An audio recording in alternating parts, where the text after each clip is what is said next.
Então, assim, como os materiais e método didático, né, como eu sou professor de filosofia, não é a ditadura militar, ela não é um tema que ela é, como eu coloquei anteriormente, tratado de forma bem clara, como na história, né, de forma direta. Mas, digamos que eu prepare uma aula, né, quando a gente vai falar de materiais e métodos didáticos. A gente prepara uma aula que é através de discussão, que eu converso muito com a Nath, com a Natália, informação mesmo que a gente busca nos livros, enfim, na própria internet. E aí a gente prepara uma aula, chega todo bonitinho na escola para dar aula, enfim. Quando você começa a dar aula, uma coisa que a gente hoje tem, que não é uma arma, né, mas é algo que está desligado à tecnologia, é bom até certo ponto quando é bem usada, né, é o celular. Então, veja, quando a gente chega que a gente tem um discurso formado, eles já dizem logo que você é esquerdista ou direitista, e, enfim, os alunos já definem quem você é, se você fizer alguma colocação. E aí, uma coisa que muitas vezes desconstrói tudo aquilo que foi planejado é justamente o fato do aluno poder usar o celular, né? Porque muitas vezes você está dando aula e ele vai e procura essas informações relâmpagos, informações que muitas vezes não têm fundamento, e ele te faz um questionamento que às vezes a gente não consegue nem responder, porque você desconhece a informação, porque você não sabe de onde ele tirou a informação, de onde ele tirou o questionamento. Então, os materiais e os métodos, né, utilizados muitas vezes pela gente, deixa a desejar por esse sentido, porque a gente planeja algo e quando chega lá a gente é desconstruído e de forma imediata a gente tem que se reconstruir para não deixar ali um vácuo ou o aluno não te pegar e te jogar contra a parede, né? Mas utilizamos os métodos que é o mais próximo, que está mais disponível para todos, né? Internet, mas enquanto o aluno está pesquisando o tema que você está falando, muitas vezes nós, professor, muitas vezes não, nós não podemos pegar o nosso celular e também pesquisar para responder o aluno, né? Então, eles procuram justamente esse ponto falho para eles poderem alfinetar. E esses alunos que procuram são justamente aqueles alunos que têm uma formação, né, que para eles a ditadura militar foi algo sensacional. Né? Uma vez eu estava na faculdade, a professora de Direitos Humanos, ela vai falar sobre a ditadura militar. E aí chegou um jovem, um rapaz, que ele começou a falar da ditadura militar como se tivesse sido o melhor período de todos os tempos, né? E aí, assim, ele muito empolgado e conseguindo empolgar outras pessoas sobre o processo e pessoas que eram até contra, né, a ditadura militar na formação acadêmica estavam ali muito atentos e achando que tudo aquilo que ele estava falando era muito bonito. E aí, quando ele terminou de falar, eu conhecia ele, inclusive, ele é meu amigo até hoje, né? Ele é militar, né? Então, por aí a gente já tira de onde vem essa formação. Ele é militar. E aí você pergunta quem era o pai dele. Militar também. E quem foi o avô? Militar também. Então, veja que a pessoa tem um histórico militar, então ele não consegue pensar de outra forma, ele não tem outra visão, ele tem uma visão de que sim, foi bom e vai continuar sendo bom, né? Ele defende muito a tese do que o governo atual defende. Então, nós temos que estar preparados a, sei lá, encontrar dentro da sala de aula, mesmo depois de trazer o nosso material pronto, mesmo depois de ter feito um estudo sobre o conteúdo, estar preparado com armas que possam nos fortalecer nesse sentido, porque vai, vez ou outra, chegar alguém, né, que não está ali para discutir, mas para tentar derrubar o seu argumento ou mostrar que você não tem capacidade de falar sobre o assunto, mesmo que ele não saiba. Mas ele vai procurar um ponto falho, né? E aí é onde entra, né, a questão das referências. Nós temos muitos alunos, no César Carlos mesmo, que têm essa formação familiar militar, e eles pensam, ele vê a ditadura militar como algo bom. E aí, quando você questiona, mas qual é a sua fonte de informação? Eles não sabem dizer. Eles usam muito isso do que a Natália falou, que é a questão de, meu avô me contou, o meu avô contou para o meu pai e o meu pai me contou, né? Mas aí surge outro questionamento, né? Qual foi a fonte de informação do seu pai, do seu avô? E aí eles não sabem responder. Então veja que é algo que, teoricamente, isso tem um histórico. Então é que nem política, né? Se está lhe favorecendo, a política está ótima. As pessoas não costumam olhar para aquilo que fez, a atitude fez com um coletivo, mas sim aquilo que fez em bem comum, em bem próprio. Então é isso. O que eu tenho a falar é isso. Eu espero ter respondido também as duas perguntas. Obrigado, Ederson. Não, o pessoal já falou aí, né, bastante, assim, em relação às outras metodologias, né? É isso, né? Você acha que eu já fui esquecer a pergunta. Outras perspectivas, né, de trabalho. A gente, é, cada professor, como a Devandi falou e a Ana também, a gente é muito livre, né? Tem muito livre para trabalhar esses temas. Quando eu coloco, por exemplo, na minha disciplina que eu acho limitado, é que de fato é limitado o livro didático, né? Não como a gente vai utilizar ele, né? E como a gente utiliza é uma outra perspectiva, né? Uma outra coisa. Até porque se a gente fica só nele, muito embora eu ache que o que tem no livro didático está muito acima da compreensão de grande parte dos alunos, né? Infelizmente, a gente tem uma deficiência muito grande na formação de base mesmo do fundamental, né? E aí se reflete lá no ensino médio. Mas vamos lá. Então, assim, outros métodos que se utiliza, né, que se pode trabalhar com filmes, né, sobre o regime, né? A gente tem uma literatura aí bem interessante para trabalhar com isso. Você pode trabalhar com música, né? A gente foi muito, aí, o Brasil é um país muito ativo nisso por conta do próprio regime, né? Você tem uma classe artística que foi muito forte, assim, tanto na música como no cinema, como no teatro, como na pintura, como na literatura. Então, assim, a gente pode trabalhar com arte contra isso, assim, né? Então, sempre que dá, você mostrar, essa é uma perspectiva, né, que se trabalha também. Não só eu, mas outros professores trabalham também isso lá na escola, né? Sobre as questões culturais, eu acho que eu uso uma palavra muito que as pessoas, os colegas estão usando aí também já. Eu uso uma palavra que a gente usa muito na geografia, que é uma palavra que é redes, né? São as redes, né? Então, assim, na perspectiva de redes, não só das redes culturais e digitais, né? As formações culturais, né? Do que o aluno traz, o que ele traz em bagagem e tudo mais, que tem a ver com o que já foi colocado. Essas redes culturais, elas são fundamentais nesse mundo contemporâneo. Então, imagina, eu falei já, fico até meio que me repetindo,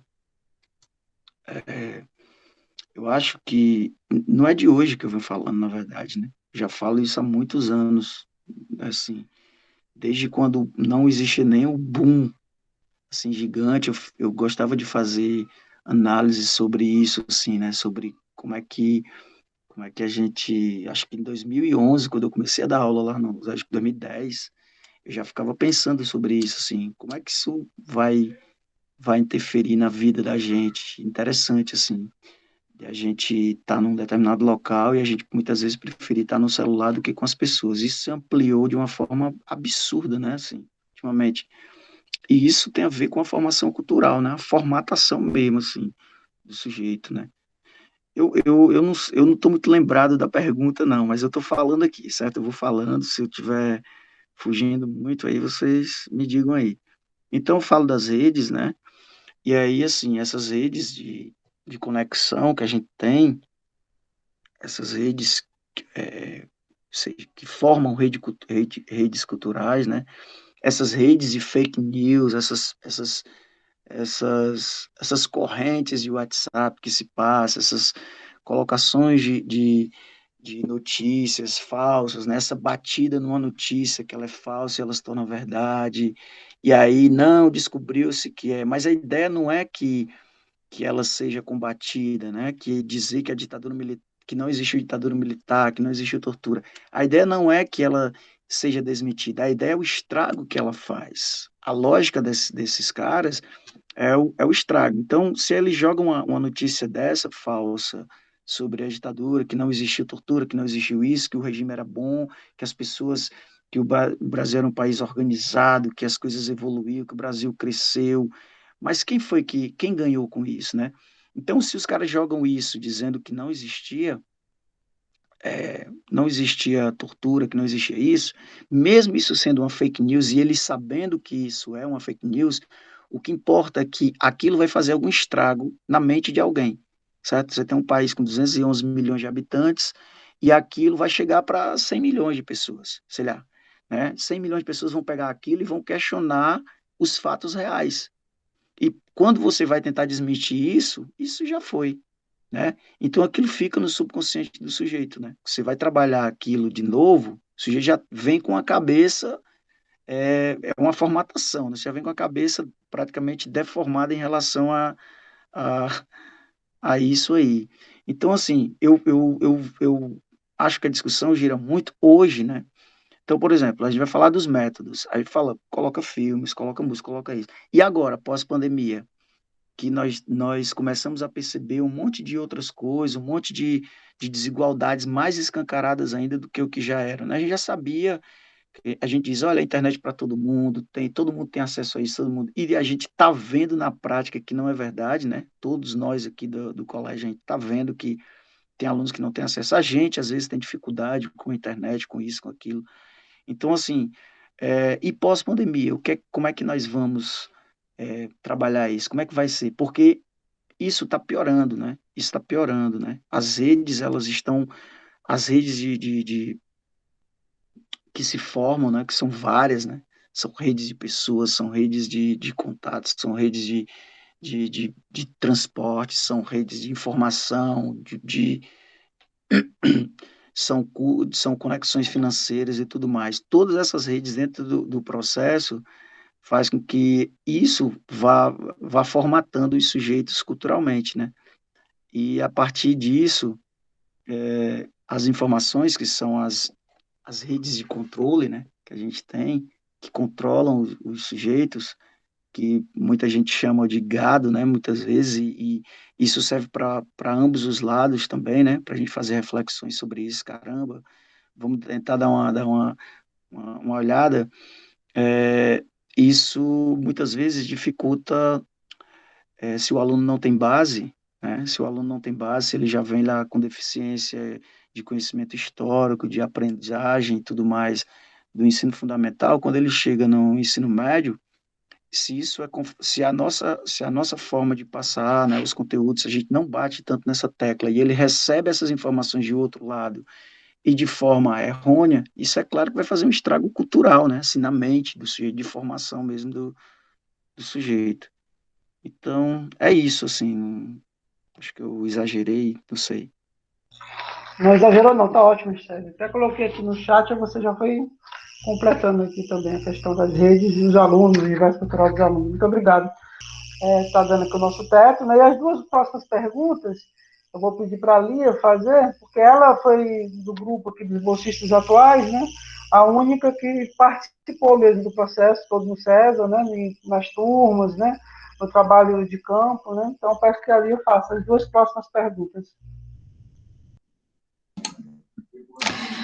Oi, gente. Eu queria que vocês falassem um pouco da relação em que o projeto teve nas atividades da escola e como foi.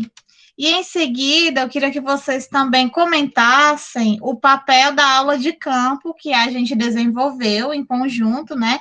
Nos lugares de memória, que levamos os alunos para Fortaleza, que foi no Museu do Ceará e no Arquivo Público. É isso, obrigada. Pronto, então, gente.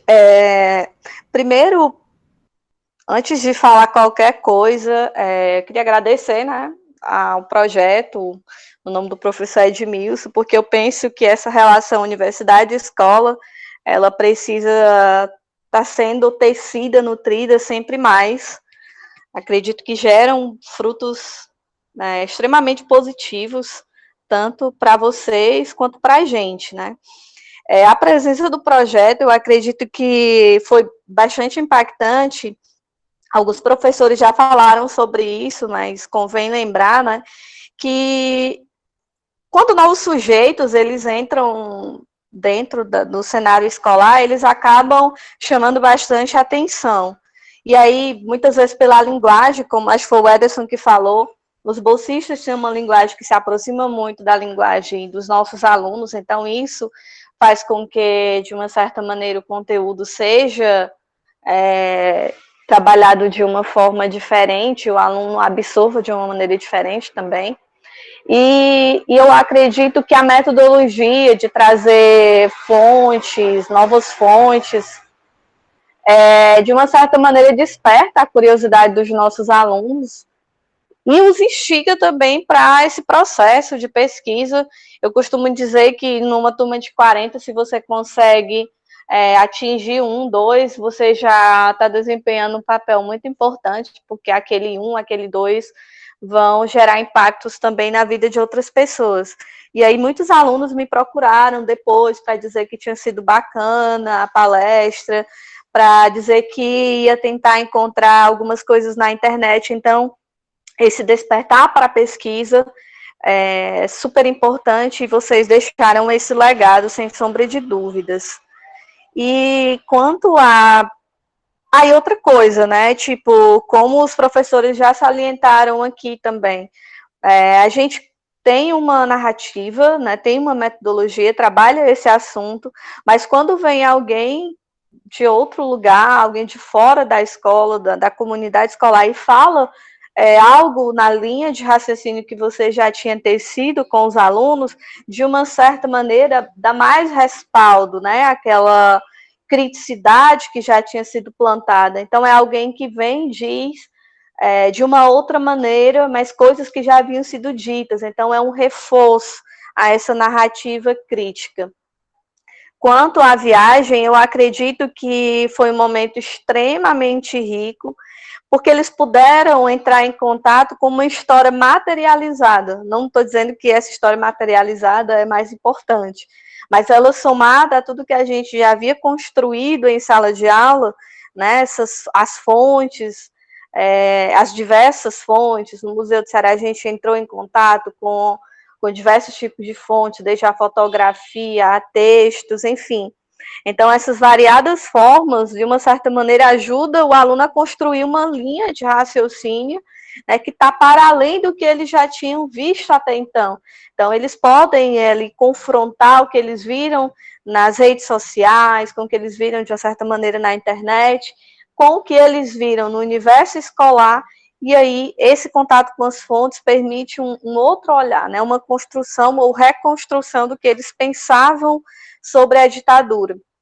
Então, acredito que foi um momento que enriqueceu todo essa narrativa sobre a ditadura militar. E aqueles que puderam ir, né, que tiveram contato com essas fontes, creio eu que eles passaram a entender muitos processos que antes, por mais que a gente tenha falado, eles não conseguiam apreender, né? Então, basicamente é isso.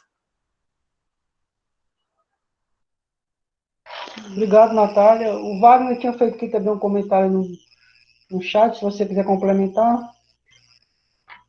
Pronto, deixa eu voltar aqui. O Wagner me perguntou sobre como é que está sendo trabalhado os conteúdos de história. Acabei esquecendo, Wagner, me perdoe. Então, em tempos remotos, assim, como os professores, a Ana colocou, a Devandi, o próprio Richelli falou, né, das nossas limitações e tal. E aí a gente precisou rever muitas metodologias, porque o ensino remoto, ele é extremamente diferente, sobretudo no que diz respeito ao tempo. Numa aula comum, assim, semanalmente eu tinha 140 minutos, se eu não me engano, para tecer, né, para construir uma narrativa ali com os alunos sobre um tema. E agora você tem 30 minutos semanal, então você precisa repensar as práticas e chegar no que a Ana falou também, né, de você ser mais um mediador do que propriamente alguém que está ali falando. Então, em tempos remotos, conteúdos de história, eles têm sido trabalhados de uma maneira diferente. Eu adotei, eu já vinha construindo algumas coisas assim, como podcast e tal, desde o ano passado, anos passados, mas esse ano foi uma metodologia que tem sido mais recorrente, né, nesse contexto pandêmico. Então, a gente trabalha ali meia hora usando outras plataformas como o Mentimeter, o Padlet, o ClassTools, Ed Plus, que são alguns mecanismos que podem ajudar aí no Google Meet, né? Então você traz essas outras plataformas para dentro do Google Meet, mas aí para complementar esse processo que é limitado, né, pelo tempo, dentre outras coisas, e pelo contato mesmo, olho a olho.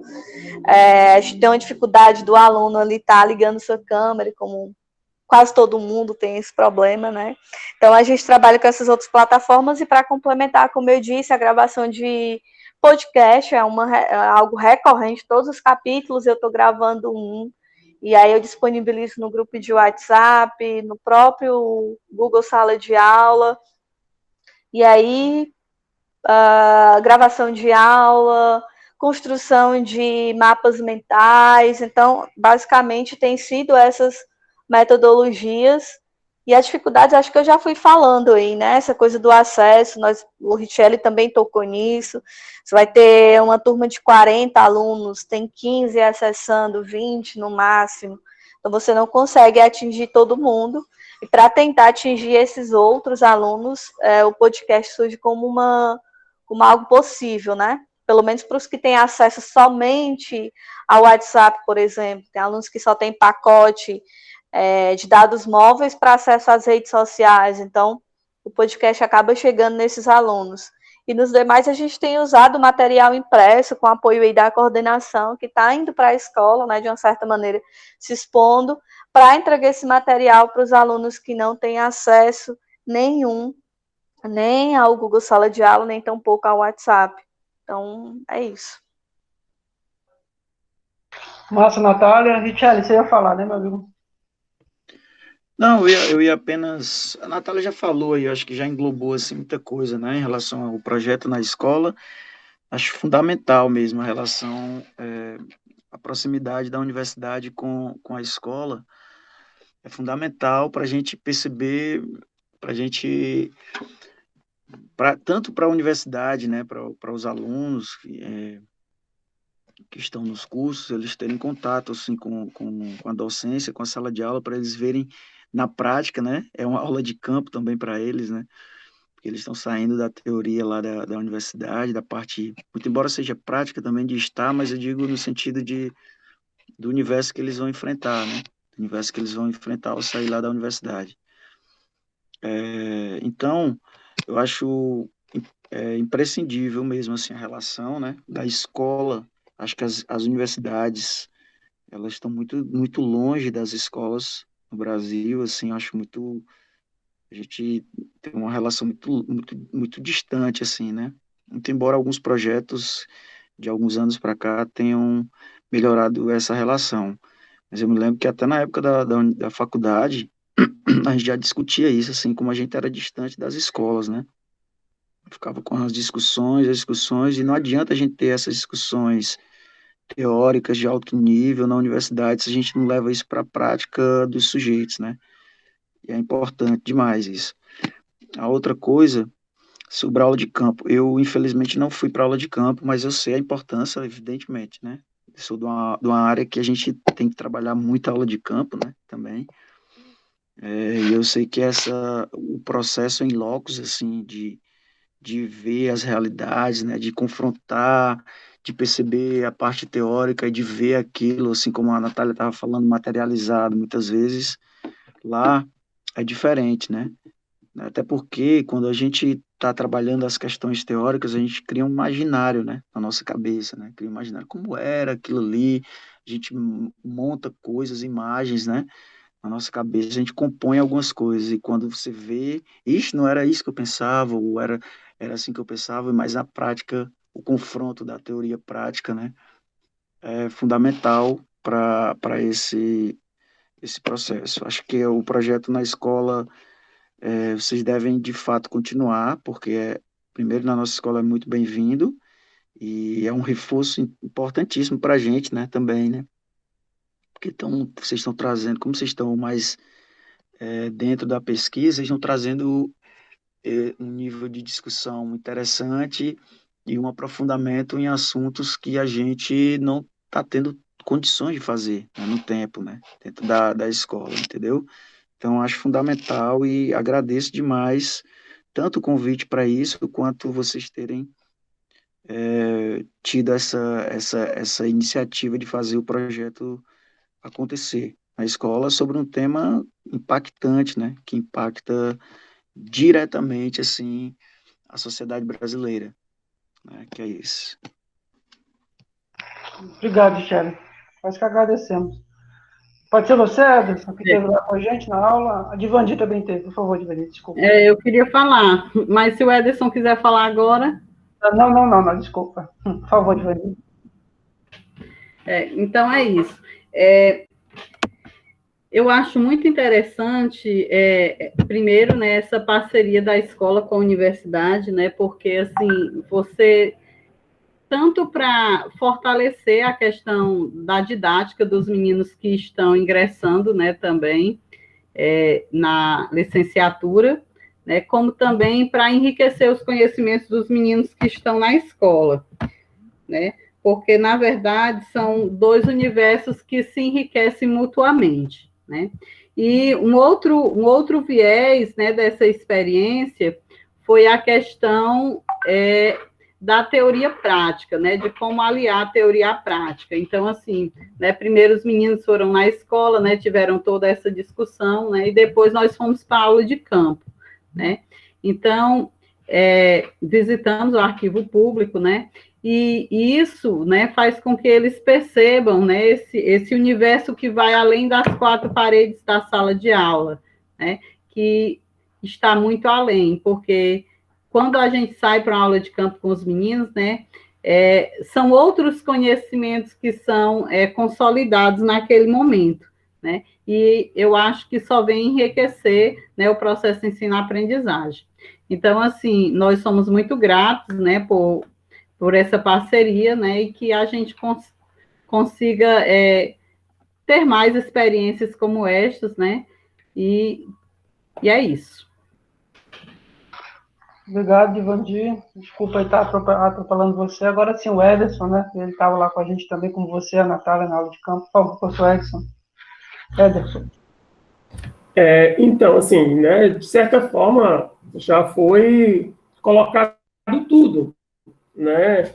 Mas, pegando um pouco do que a Devandi fala, quando você tira a obrigatoriedade de aprender, você aprende muito mais, né? Que é justamente isso que as aulas de campo ela vem a proporcionar, né? Porque não é o simples fato de você mudar de ambiente que vai fazer você aprender, mas até durante a viagem mesmo, a gente vai conversando, a gente vai sentando com outras pessoas, a gente começa a discutir assuntos que muitas vezes não dá para discutir dentro de sala de aula, porque sai muito do nosso contexto, apesar de que uma coisa que foi bem colocada é a nossa liberdade que temos para trabalhar o conteúdo que achar viável, né? Então, ao meu ver, né, o que vem a engrandecer essas aulas de campo, e não só a aula de campo, mas o trabalho que os estagiários, os alunos da universidade trazem para a gente, ela vem em cada detalhe, porque os alunos, de certa forma, eles têm aquele patamar de hierarquia, onde o professor ele está em um patamar superior a eles. Só que não, a gente está ali para ser mesmo professor que conversa como colegas, que tem o papel de passar, lógico, o nosso conteúdo, mas estamos abertos a qualquer tipo de diálogo. Porém, eles não acham que isso seja possível. E aí, quando a gente traz um projeto desse para a escola, eles acabam acabando um pouco essa hierarquia, né, de professor-aluno, e vejam que estão falando ali de aluno para aluno, e eles acabam absorvendo muito melhor, né? E em uma aula de campo, eles conseguem ver na prática tudo aquilo que foi tratado, tudo aquilo que foi discutido, né, que foi colocado, só que como eu iniciei minha fala, eles conseguem ver sem uma obrigatoriedade de aprender. E isso traz para eles um crescimento não só na parte mesmo de conteúdo, mas pessoal, né? Porque não é apenas o Ederson falando, mas é aquilo que o Ederson falou, aquilo que Natália Devandia, enfim, todos nós colocamos ali, eles conseguem ver na prática, que é muito uma das perguntas que os alunos fazem, né?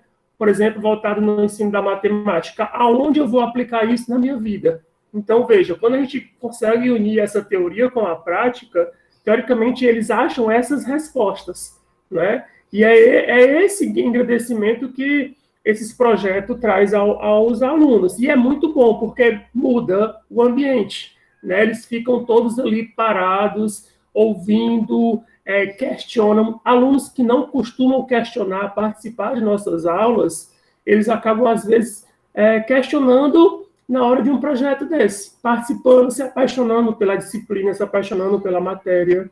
E é isso que eu tenho a colocar. Então é isso, eu peço que vocês façam as considerações finais e também nessa linha, né, do que vocês acham que o projeto pode ajudar mais no debate atual da educação, em relação principalmente ao debate da ditadura, né? Obrigado, gente. Um prazerzão estar com vocês, uma honra mesmo, e agradeço demais, desde a parceria na aula de campo e nas idas à escola, como foi dito aqui, é pura verdade, a direção, a coordenação, os professores, todo mundo do César só nos ajudou bastante. Sempre a gente foi muito, muito, muito bem recebido.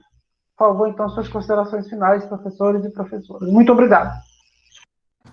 Bem, e nós também, né, o que nós queremos dizer nesse fechamento é que nós estamos sempre abertos para essa parceria com a universidade. Nós consideramos que quem vem para a escola é sempre bem-vindo, porque vem no sentido de dar uma colaboração maior, né, e esse trabalho, com certeza, né, foi, assim, de muita importância para a vida desses alunos, para a vida da escola. Então, só agradecer também, né, e dizer que nós estamos sempre abertos a essas parcerias. Eu também, né, eu acho de muito engrandecimento pessoal, conteudista mesmo, essa contribuição que a gente tem, né, e quando você traz a universidade para dentro da escola, isso faz com que os alunos tornem ser alunos que pensam diferente, uma vez que a universidade é o próximo passo, né? E quando eles veem esse projeto, eles veem a universidade com outros olhos, né? Eu e Natália, que somos professores de NTPPS, a gente tem esse trabalho de pesquisa e os alunos gostam muito de saírem, de pesquisar e trazer os resultados do contato humano, e essa troca de conhecimento só vem para fortalecer esse protagonismo, né, que muitas vezes não é aflorado dos nossos alunos, né, e eu acho que hoje o papel da escola é muito mais esse, né, de fortalecer esse protagonismo, onde os alunos sejam autores de sua própria história, de que mesmo está passando conteúdo. Eu acho que essa troca de conhecimento, essa troca de vivência, ela engrandece muito mais de que os nossos conteúdos dia a dia. Não que não sejam importantes conteúdos do nosso dia a dia, porque é sim importante, a nossa grade curricular ela é muito importantíssima, mas a troca de conhecimento através de diálogo, de conversas, de debate, isso fortalece mais, isso mostra mais um pouco o que é a realidade, né? Porque teoria é uma coisa e prática é outra. E só tenho a agradecer, e como escola, eu acho que eu posso falar isso, né? Estamos sempre de portas abertas, como professor, estou aberto a dialogar, a ceder minhas aulas para a gente discutir assuntos transversais, porque o nosso papel é isso, né? Abrir caminhos, mostrar oportunidades. E muito obrigado, e é isso. Eu só agradecer mesmo, Edmilson, aos meninos aí, aos alunos, e é isso, a gente já falou muitas coisas, né, enfim, só agradecer mesmo pelo projeto, e em relação às sugestões, eu acho que é interessante vocês, né, quer dizer, é uma sugestão, né, não é? É interessante ver essa relação, né, como é que a gente está, como é que de repente o projeto continua nessa perspectiva, e como é que esses regimes, esses regimes totalitários, assim, como exemplos, né, pelo mundo, como é que eles estão se embasando no controle dos espaços digitais, né, para chegarem, né, ao poder, né, nessa sociedade que a gente está. Eu já tinha visto isso naquele período lá, que vocês foram lá na escola, mas agora a gente está vendo de fato muitas coisas se concretizando. Então, assim, é interessante fazer isso, né? É uma reformulação do próprio projeto. Na verdade, só um acréscimo, né, dentro do projeto. Seria interessante que vocês trabalhassem isso. Pelo menos é o que eu acho. Mas pronto. Apenas isso. Obrigado aí por tudo, vocês, tá bom?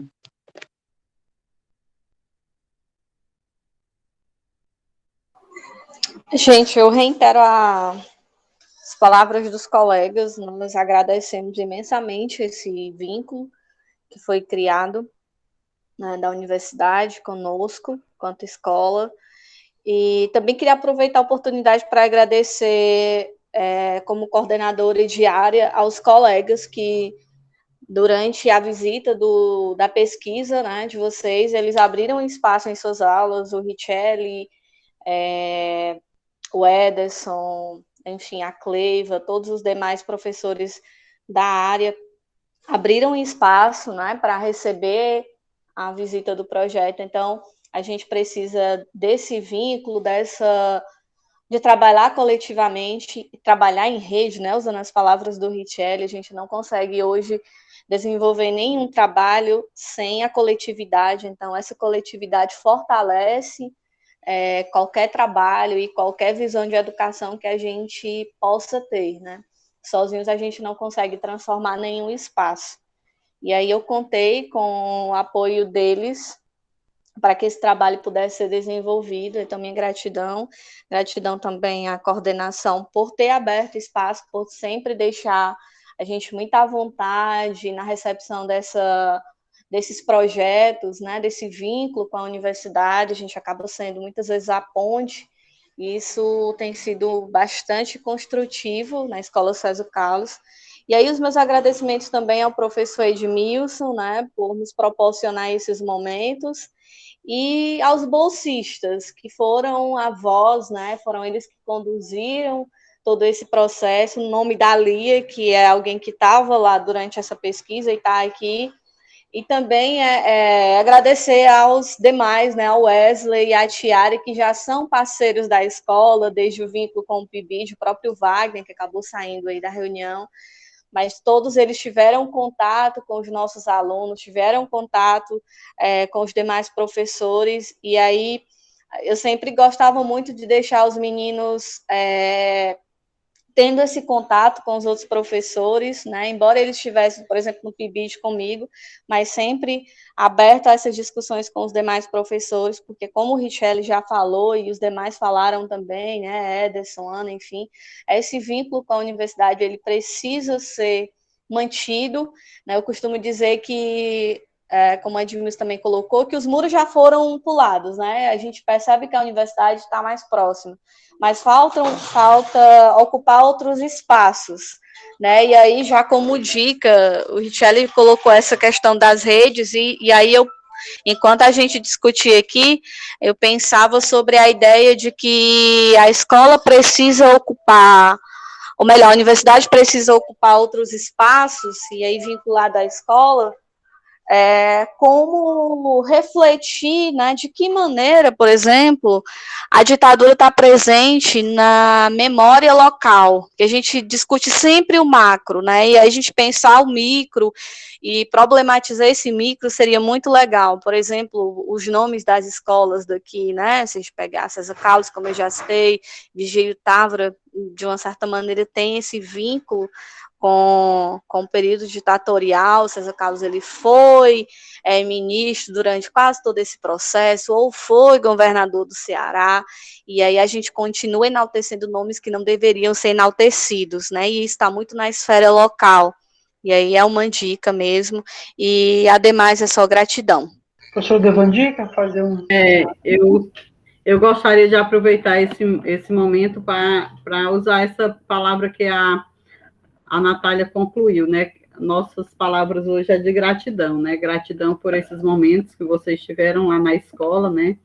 Por essa construção de saberes, né? Que a gente compartilhou, né? Fez junto com os meninos, né? Isso só nos enriquece. E dizer que a escola está de portas abertas, né? Sempre que vocês tiverem algum projeto que vê que a gente pode colaborar e que a gente pode fazer essa parceria, então nós estamos lá de portas abertas para acolhê-los, né, e para fazer essa partilha. Então, obrigada, né, e obrigada também os meninos da área de História, né, da área de Humanas, que, na verdade, também acolheram o projeto, né, porque, assim, a gente deixa muito na mão deles, né, porque a gente acredita no trabalho que eles realizam, né, então a gente sempre, quando nos procuram, né, olha, pode procurar o pessoal da área, porque eles também têm essa abertura, né, de realizar, e a gente acredita muito no trabalho deles. Então, a gente também hoje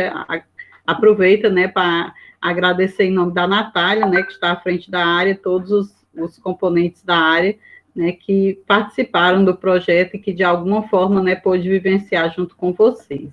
Então, é isso. Obrigada.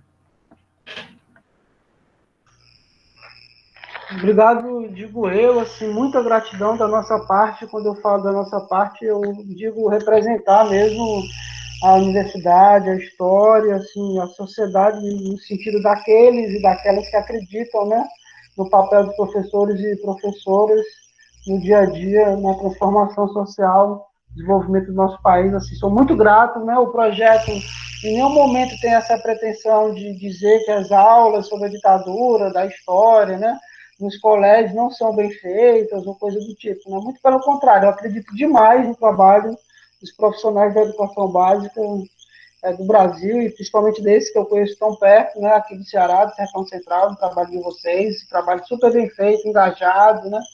A escola é fundamental na sociedade brasileira, então a gente vai mesmo com o projeto de extensão no espírito de trocar, de somar, de trazer outros pontos de vista, outros debates, mas não de substituir nada do que estaria sendo mal feito ou coisa parecida. Então, plena confiança no trabalho bem feito que as escolas públicas do Ceará, apesar das dificuldades, né, fazem um trabalho, sim, digno, extremamente decente e corajoso. Então, saúdo vocês, agradeço demais pela parceria, pelas sugestões. E agora é isso, é esperar a edição do podcast que a gente possa jogar no mundo aí em outubro, né? Dentro dessa lógica, né? Vozes da docência, né? Aulas de história sobre a ditadura. Peço aos bolsistas também que façam suas últimas palavras e fechem aqui o nosso podcast. Muito obrigado, gente. Pronto, posso começar, Ed? Pode? A priori, queria agradecer, né, tipo, pelo momento e tudo. Queria agradecer pelo encontro, pela participação de todo mundo e tudo, porque se tem uma coisa que é mentira, é dizer que o professor não está trabalhando, né? Principalmente agora na pandemia e tudo. É uma coisa que a gente vê por aí, e que é uma mentira, porque eu acho que os professores estão trabalhando até mais do que normalmente, né? Porque estão em casa, aí fica aquela coisa, não, estão em casa, vamos encher de trabalho e tudo, enfim. E aí, sabendo disso, sabendo da ocupação de todos, sabendo da correria, eu queria agradecer pela disponibilidade, por terem participado e tudo. Tenho um carinho enorme por todos, é muito bom estar revendo todo mundo, né? A gente já até comentou, a Natália falou também, a a gente passou 1 ano e meio na escola, tentando colaborar de alguma forma, né, a partir do PIBID e tudo. E aí tá revendo todo mundo aqui agora é muito, muito significante, é muito gratificante, uma vez que a escola e todo mundo que estava presente aqui me ajudaram muito, assim, falando da minha perspectiva pessoal, na minha formação enquanto estudante, enquanto futuro professor, enquanto pessoa mesmo. A Natália era a pessoa que eu tinha uma proximidade maior, né? A gente convivia mais na sala e tudo, e aí a minha admiração por ela é imensa, assim, gigantesca. Eu costumo falar que se eu for 10% do que essa mulher eu já tô tranquilo, já tô feliz. E aí, sobre o encontro, muito importante, né? Essa troca de experiências, essa troca de falas, de situações, né? Essa culminância e tudo. É muito legal, porque a gente está vivendo um período muito difícil, e aí vendo a forma como vocês estão lidando, como vocês estão pensando tudo isso, ajuda muito a gente, né? A gente que está nesse processo de formação, de início, né, na vida do magistério e tudo. E aí agradeço também pelas dicas, pelas sugestões, enfim. Acho que a tônica mesmo assim, a palavra do momento é de gratidão. Muito obrigado por tudo, pelo encontro, pelas palavras, e é isso, gente. Obrigadão, tamo junto. Então, oi, gente. Eu queria também agradecer a vocês. Como Wesley, eu também tive um pouco de oportunidade lá só, em relação ao PIBID, então eu tive um pouco mais de intimidade com a Natália, mas no geral eu percebi que a escola em si, né, todo mundo está ativo na construção mesmo da educação e na construção social dos discentes e tudo mais, então a gente vê realmente esse empenho, e é um prazer estar aqui, né, mais uma vez, com os professores, trazendo, ouvindo-os, na verdade, sobre suas impressões a respeito do projeto. Então, é muito importante e eu queria agradecer. Bom dia. Oi, gente, acho que os meninos já falaram quase tudo, né, sobre agradecer a vocês. Eu só queria acrescentar, porque é muito bom para mim, porque eu estudei nessa escola, reencontrar a Ana Morena, a Devandi. Eu não tive a experiência de ter a Natália como professora, nem o Ederson, nem o Richelle. Não, o Richelle eu tive também, mas eu queria ter tido essa oportunidade, e até tive quando entrei para o PIBID. É uma escola muito boa, principalmente quando você vê que ela está, como é que eu posso dizer, está preparada para ajudar os alunos de todas as formas possíveis. A gente vê também como essa ligação, né, do ensino médio com as universidades, essas parcerias ajudam bastante aos próprios alunos a decidirem o que eles querem, a ter um pouco mais sobre conhecimento, principalmente que essa escola foi a única que foi para Fortaleza, né, para o Arquivo Público, para o Museu do Ceará, e teve esse contato com esses aparelhos e poder escutar vocês, como foi depois do projeto, como foi que esses alunos reagiram, como foi dentro de sala de aula. Então, é muito gratificante. Muito obrigada. Foi um prazer ter essa conversa com vocês, ouvir opiniões, ouvir essas declarações. E é isso. Obrigada.